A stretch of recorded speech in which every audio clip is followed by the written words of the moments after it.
Jasgu adalah buah karya dari Bapak Tjitro Subono, perwira marinir yang saat tahun-tahun 2003 sampai tahun 2004 dulu berpangkat kapten dan menempati posisi sebagai Komandan Kompi C Batalion Angkut Bermotor Marinir Surabaya. Kiprah Bapak Tjitro bersinar setelah berhasil menjurai lomba karya cipta teknologi dalam rangka Dirgahayu TNI tahun 2003 dan berhasil bangun 3 jenis prototipe Jasgu. Jasgu versi pertama ini menggunakan mesin Mitsubishi 4A30 turbo intercooler 1300 cm3 DOHC 20 valve, hibrid dengan bobot 250 kg ini mampu mengangkut 4 pasukan dengan kecepatan di darat 80 km per jam. Jasgu 2 dengan penggerak mesin Mitsubishi Evo 1800 cm3 ditambah mesin Mitsubishi DL 300 2500 cm3. Jika di darat, Jasgu 2 menggunakan mesin Mitsubishi Evo. Jasgu 3 juga mengadopsi mesin diesel Mitsubishi PC Canter 4300 cm3. Kini, di darat, Jasgu 3 sanggup berlari 105 km per jam. Di air, Jasgu 3 bisa melaju 25 km per jam atau setara 15 knot. Bapak Tjitro Subono kembali merilis prototipe apa yang disebutnya sebagai kendaraan amfibi serbaguna pendarat kasrat berwujud truk dan merupakan bentuk pengembangan dari Tasgu. Dengan dapur pacu rantis amfibi disokong mesin Isuzu Elvan KR714 tanda kali 4 dengan 125 PS 5100 cm3. Untuk mendukung aktivitas amfibi, rantis ini menggunakan 2 buah mesin Cummins Mercuryser 400 HP dan 2 Stanbright propeller. Dari aspek kecepatan di air, kasrat dapat melaju 12 knots atau setara 25 km per jam. Sementara jika melaju di darat, kasrat dapat melesat sampai kecepatan 120 km per jam.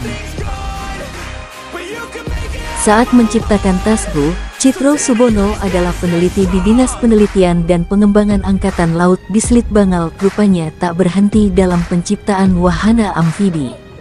Persisnya, Bapak Tjitro Subono kembali merilis prototipe apa yang disebutnya sebagai kendaraan amfibi serbaguna pendarat kasrat sendiri berwujud truk dan merupakan bentuk pengembangan dari Tasgu. Salah satu keunikan rantis amfibi ini terletak dari penggunaan material lambung berbahan baja. Meski baja relatif berat, namun kasrat ini dapat melaju cukup cepat di air dan di laut.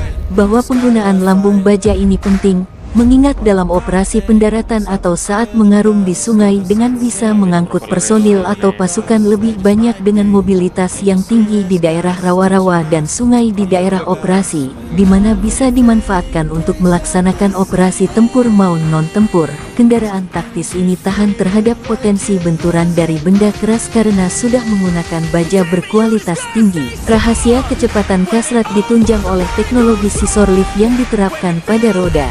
Pada saat berada di atas air, 4 roda yang digunakan berjalan di darat akan terlipat sehingga tidak mengganggu laju kendaraan saat melakukan manuver. Tak hanya teknologi scissor lift, kecepatan kasrat juga didukung penggunaan mesin Cummins Mercuryser 200 tenaga kuda yang menggerakkan baling-baling. Kasrat sejatinya dikembangkan untuk kemandirian alutsista dalam negeri secara fisik, di mana perancang dan pembuatnya adalah prajurit-prajurit Korps Marinir sehingga diharapkan ke depan akan mampu meningkatkan kualitas dan tugas unsur angkutan Korps Marinir secara optimal dalam pengembangan organisasi satuan yang baru, yaitu Resimen Angkutan Marinir untuk mendukung tugas pokok Korps Marinir. Kasrat juga terbilang kendaraan amfibi yang punya performa yang cukup baik di darat karena mampu melaju hingga 90 km per jam. Tak heran jika keberadaannya kelak diharapkan mampu membantu tugas unsur angkutan Korps Marinir agar bekerja lebih optimal. Hingga saat ini, rancangan kasrat masih terus dikembangkan hingga sesuai kebutuhan yang ada. Jika dilihat secara fisik, kasrat menggabungkan kemampuan untuk bergerak di atas air maupun melaju di daratan. Sebuah ciri khas yang umum dari kendaraan amfibi. Kehebatan tersebut juga ditunjang dengan teknologi khusus yang mumpuni, khususnya saat menjelajah perairan dengan kecepatan hingga 12 knot.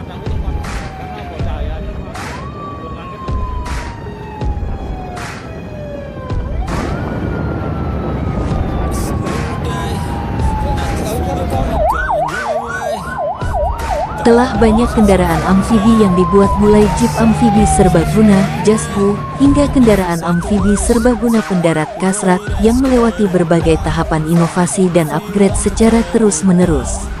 Kendaraan amfibi Kasrat yang dikembangkan Dinas Penelitian dan Pengembangan TNI AL di Selit Bangal akan masuk tahap uji coba long range navigation.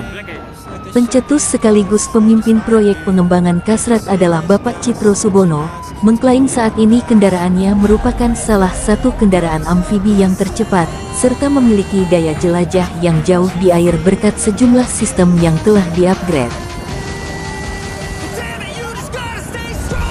Berkat peningkatan sistem yang dipasang pada Kasrat, kendaraan amfibi ini diklaim Bapak Citro Subono sebagai salah satu yang tercepat di air untuk kawasan Asia. Hal ini terlihat saat uji coba Oktober lalu di Karangpilang, Surabaya, di mana kendaraan tersebut mampu membelah air dengan kecepatan 12 knot atau setara dengan 25 hingga 30 km per jam meski bodi mobil menggunakan bahan baja yang berat. Mampu berlayar dengan jarak jauh dari kendaraan amfibi biasa.